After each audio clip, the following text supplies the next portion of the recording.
Welcome to the Get Published podcast, sponsored by Brodie Consulting Group. To get more information about our publishing and coaching services, go to getpublishedpodcast.com.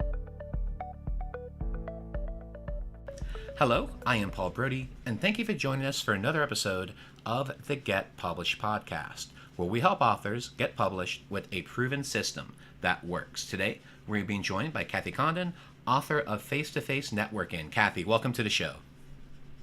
Greetings from hot Palm Springs, California. Are you ready to get started? I certainly am. Yes, absolutely. All right. Question number one. What is the one piece of advice that you would give to a first-time author who is currently writing their book? I would say do not start writing the book unless you really feel the energy and you want to put in the time to do the book.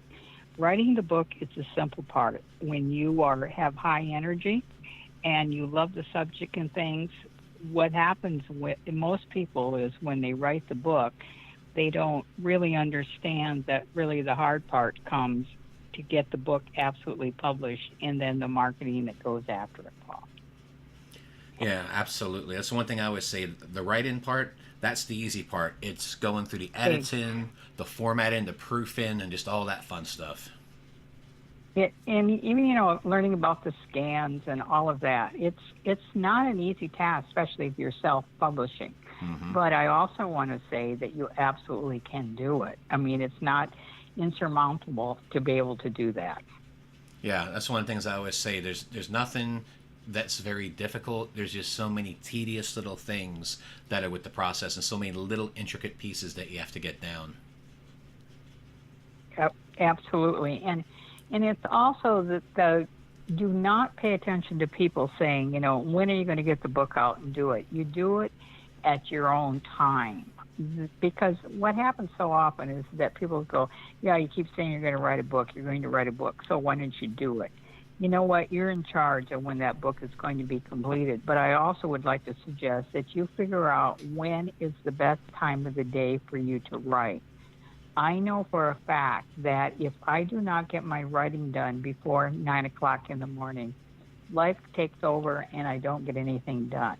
So, and I am an early riser, so I am up at 5:30, and I can get some good writing in. But I honestly know the way I write is that after 9 o'clock, it's not going to happen if it's not done. So schedule your time in. Yeah, that's great advice. What do you feel is the hardest part about getting published? Well, first of all, to make the decision of whether or not you're going to self-publish or whether or not you're going to send it to a publisher and try to get it published through a different route. And very honestly, I chose a reason to be self-published because I felt that my information was relevant now. People needed it, and I honestly didn't want to wait for another year or so. I really believe the book, specifically Face-to-Face Networking, would have been picked up by a publisher. But I wanted it out now. I didn't want to wait a long time. And I know a lot of people have a hang-up that they say that they really needed to get it done by a publisher. But if you're an unknown author, the chances of that happening aren't real high in the first place. So I'm a firm believer in self-publishing books at this point.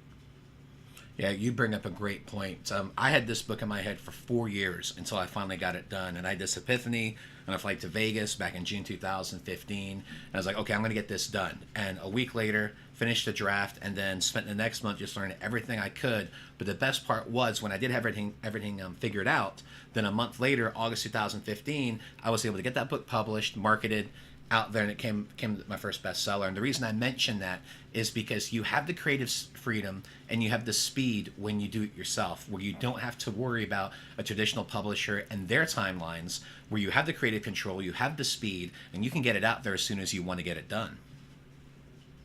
Absolutely. And you know what? And I think there's also something to be said about the fact that it is immediate for you as well. I don't know if I would do well if I published, really wrote a book and waited for a year and a half for it to come out. The excitement's kind of gone. Let's put it that way. Yeah, in my first year of publishing, I couldn't imagine waiting a year to get one book done traditionally. In my first year, I was already wrapping up my fourth book and working on my fifth. And that's the nice thing when you have that opportunity to self-publish, because you have that acceleration. You can put as many books as you want out there. And as you mentioned, I'm not a very patient person myself, so I want to get that book out there and shared with the world.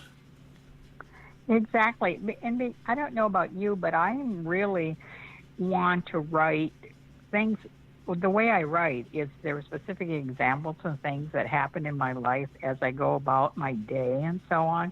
2 years from now, I'm going to, may not even remember how exciting it was in the first place. I like to get it down very fast. And so that's why I am a major supporter of self-publishing. And I feel like it's kind of the trend that we're going to. I know I'm working in a bookstore right now part-time, and it's pretty fascinating how many of those books that we are promoting in that store that are self-published books.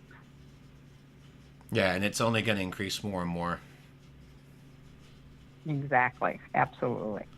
Well, let's talk a little bit about marketing. So please share a marketing strategy that you've used in your book launch that worked well. What I did is I actually had the opportunity to teach face-to-face networking as well. So I was going to colleges and universities, and I had a contract with the state of California. And when I would have the speaking engagements, I would sell the books with the speaking engagement. So in other words, I remember how excited I was. One time I got a speaking engagements, and the cost for the books that were given out that day was $2,000. Now, can you imagine how exciting it was for a person who was fairly new in the publishing game to get a contract that $2,000 worth of books are going to be bought?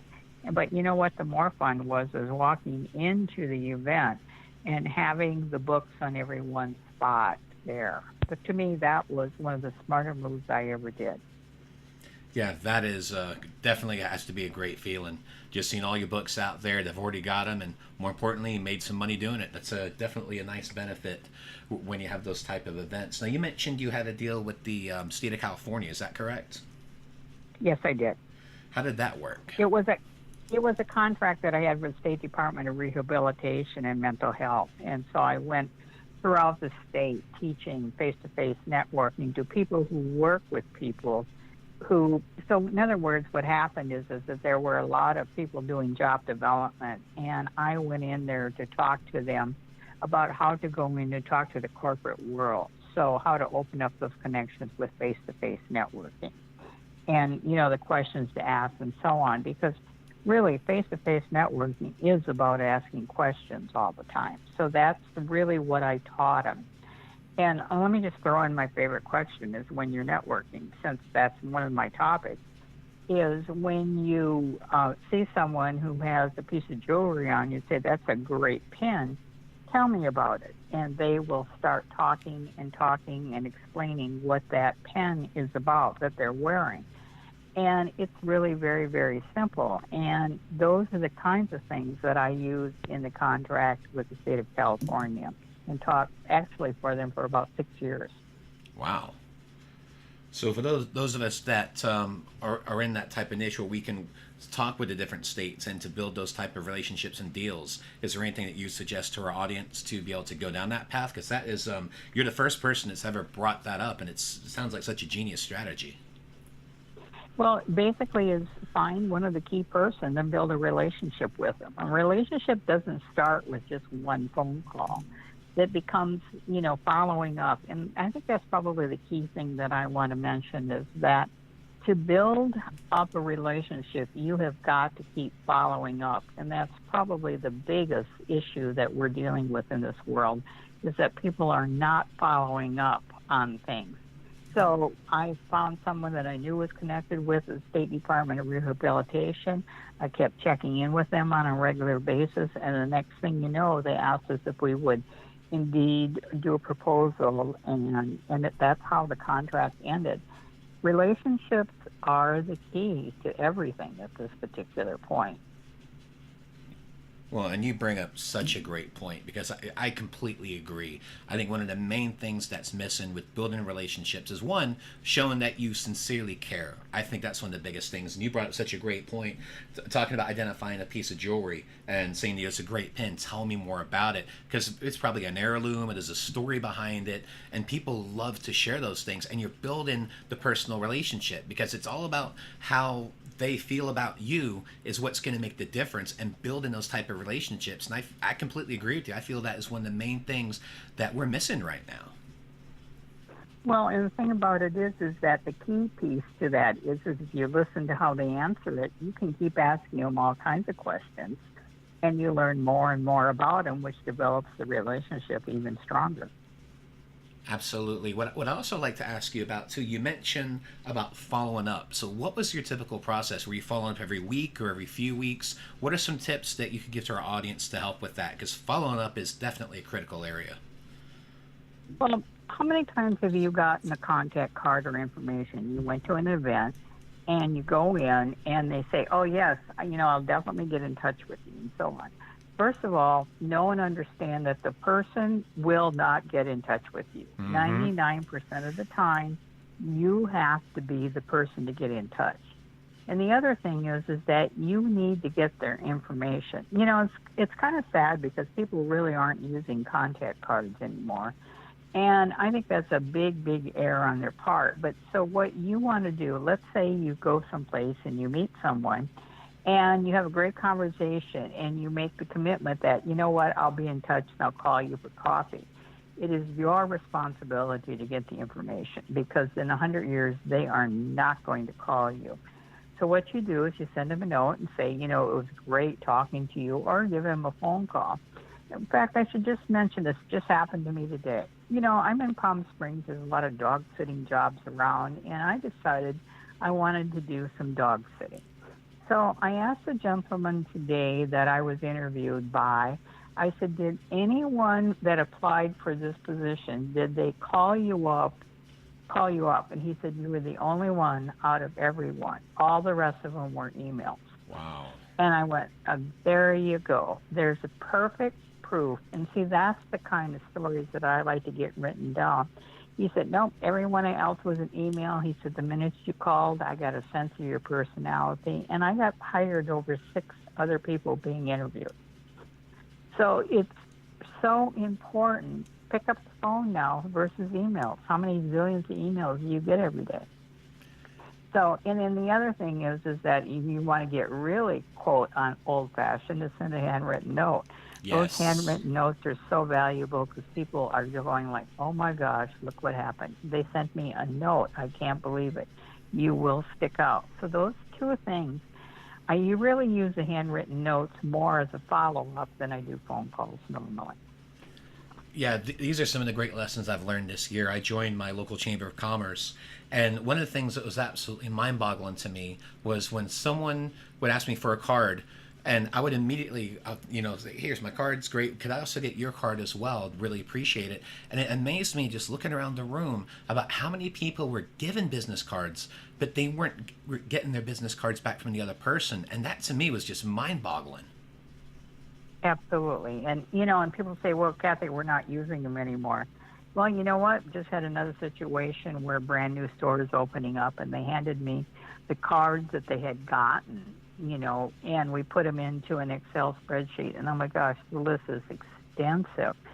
They will be getting a newsletter or something from this particular store, and it's only because of the cards. So I just really encourage people to follow up by getting the other person's card, or at least asking them for their information so that you can follow up. Because if you don't have the information, there's no way you can follow up. Well, I think that's the biggest area right now is doing the follow-up and making sure that you are doing that. Now, you mentioned you sent cards. When you were sending handwritten notes, when do you typically follow up after that? Do you wait a few weeks, or do you wait a month if you don't hear back? What is your strategy with that? What's really interesting, I would say when I send a card, this will probably blow your whole audience away, but when I send a card, 90% of the time, I get a phone call back or an email thanking me for the note. Seriously. Wow. It is that rare, 90% of the time. That's why I really would encourage all authors and people who want to get known is to start writing more handwritten notes. And the thing of it is, it's so easy. Just say, it was great meeting you at so-and-so event. Then you write one thing about what you learned about the person. And you say, I look forward to talking to you again in the future. It's not hard.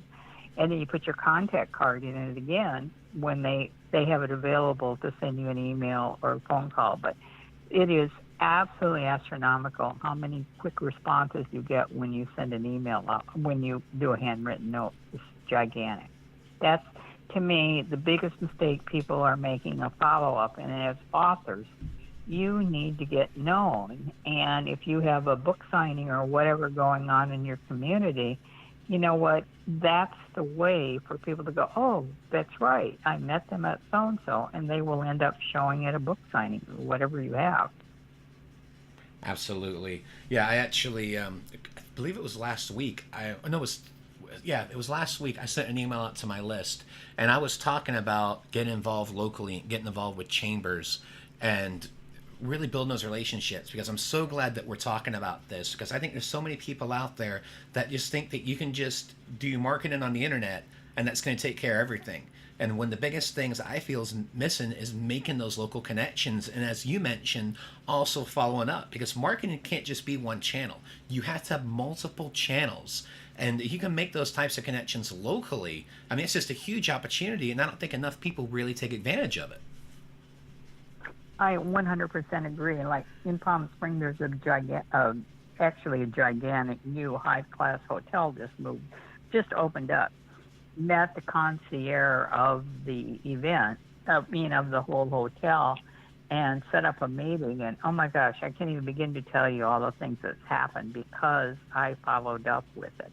So there's really not a single person, the way I see it, that is not worth the time and value of sending some kind of follow-up. And again, can't stress enough, that's how you're going to get known, is if you follow up, because no one is doing that. Yeah, absolutely. So I really appreciate you sharing that advice, and I hope our listeners get a lot of great value out of that too, because that's the biggest thing, is making those connections, and as you mentioned, most important, following up and being consistent about it, because that's where you're going to be able to grow your business. Without any question, absolutely. And we got off, it's interesting how we got off on face-to-face networking. Please know I could talk for 2 hours on the subject with no problem at all. So. Well, and I tell you what, before we go to our next question too, you mentioned you had another book out that you're actually a finalist for a big award. So I'd love for you to share that as well, please. Well, actually, it was my first book, and it's called It Doesn't Hurt to Ask. It's all about communications. And that book was submitted to, they have these various contests where you can send in books and so on. And I don't honestly remember what possessed me. I did pay $50 to submit the book, and it was for U.S. Book News. That was their awards. And the book, It Doesn't Hurt to Ask, was up against just gigantic authors. Some of them, like Pike's Market in Seattle, the book, I can't remember exactly what the name of it was. But after going through all the categories, it became incredibly evident that my book, it's all about It Doesn't Hurt to Ask, was a business book only. There was no other category it went into. So I decided, okay, fine, I'm going to send it in that category. And frankly, I forgot about it for about 5 months. And I came home from a trip, and there was an email that your book has been named one of the best book finalists by U.S. Book News. And talk about being not only surprised, but also pleased, because frankly, I am forever an award winner now. It doesn't, I can use the thing that I'm an award-winning author, and they gave this like great little stickers that you could put on your books, and we redesigned the book cover so now that it is on it. And to me, that has been probably one of the most valuable things that's happened to me. So do I recommend sending, these contests and lots of books? You know what, I can't honestly say, because I am a very, very fortunate person. I know that. I only did it once, but it's certainly a wonderful thing to have. And that was my first book. So it's called It Doesn't Hurt to Ask. It's all about communications. And so when I did the second book, Face to Face Networking, I wrote It's all about communications as well. So that title is kind of going along with it. And I have to say is that both books are equally doing as well. They're still selling on Amazon, even though they've been published for quite a long time. But I purposely made them, and I think this is an important thing for your authors to hear.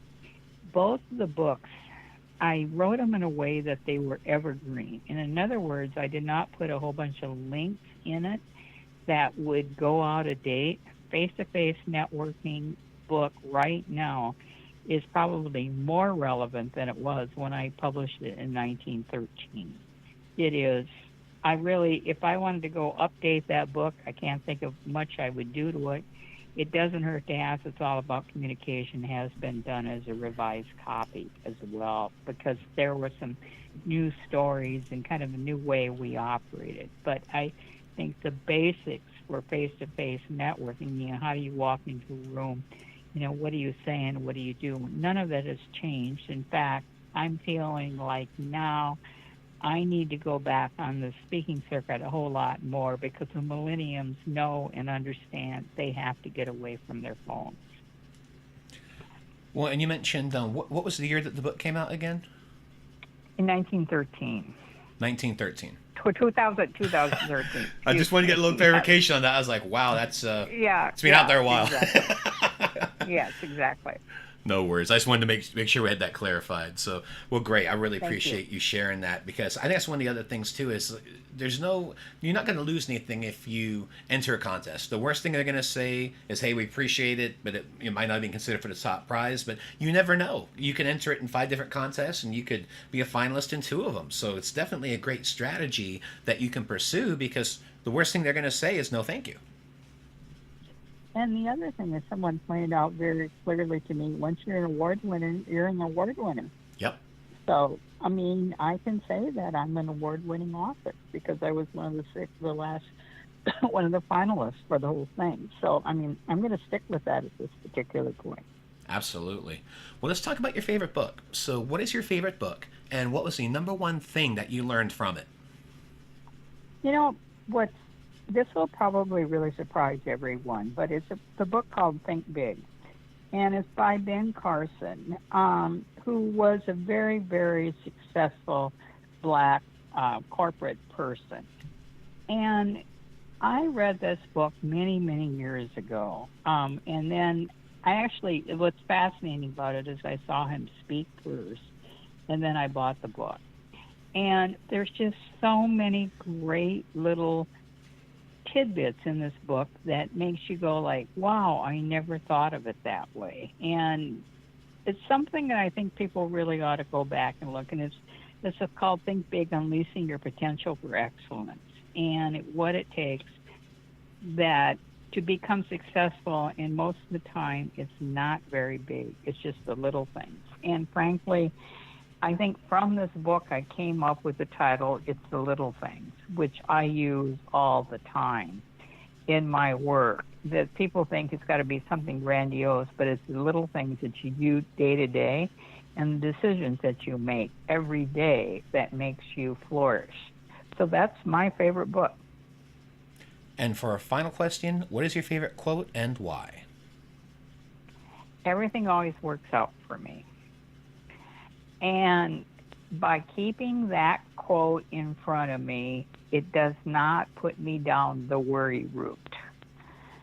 So I just keep, perfect example, just ended up, and it's kind of gruesome, but at the same token, I had a spot on my ear, had to have it taken off, found out it, quote, was cancer, and I'm sitting there the entire time thinking everything always works out for me. And you know what? They took care of it. Everything is just fine. No problem. So I'm going to keep using that every day. I like that. Great way to use that instead of worrying about things. Is, hey, it's going to work out. Karma is a beautiful thing. Things are meant to be as good. They're going to meant to be. Absolutely. Yep. And so I'm like totally in good shape as a result of keeping it in front of me. Everything always works out for me because you just cannot. The worrying doesn't get you anywhere. You've got to have something to shift your energy, and that particular one happens to be the mantra that I live by. Oh, that is a great mantra. Well, Kathy, I want to thank you for being a guest on the show. What is the best way for people to find you online? Actually, send me at kathycondon.net, N-E-N-T. That's my website, and I am adding more and more things on it in regarding about activities and fun things to do in Palm Springs. Well, Kathy, I want to thank you once again for being on the show, and I wish you all the best in your author journey ahead. Thank you so much. Have a great rest of the day. Thanks again for joining us today. To learn more about how to get your book published with a proven system that works, grab a free copy of my book at getpublishedpodcast.com.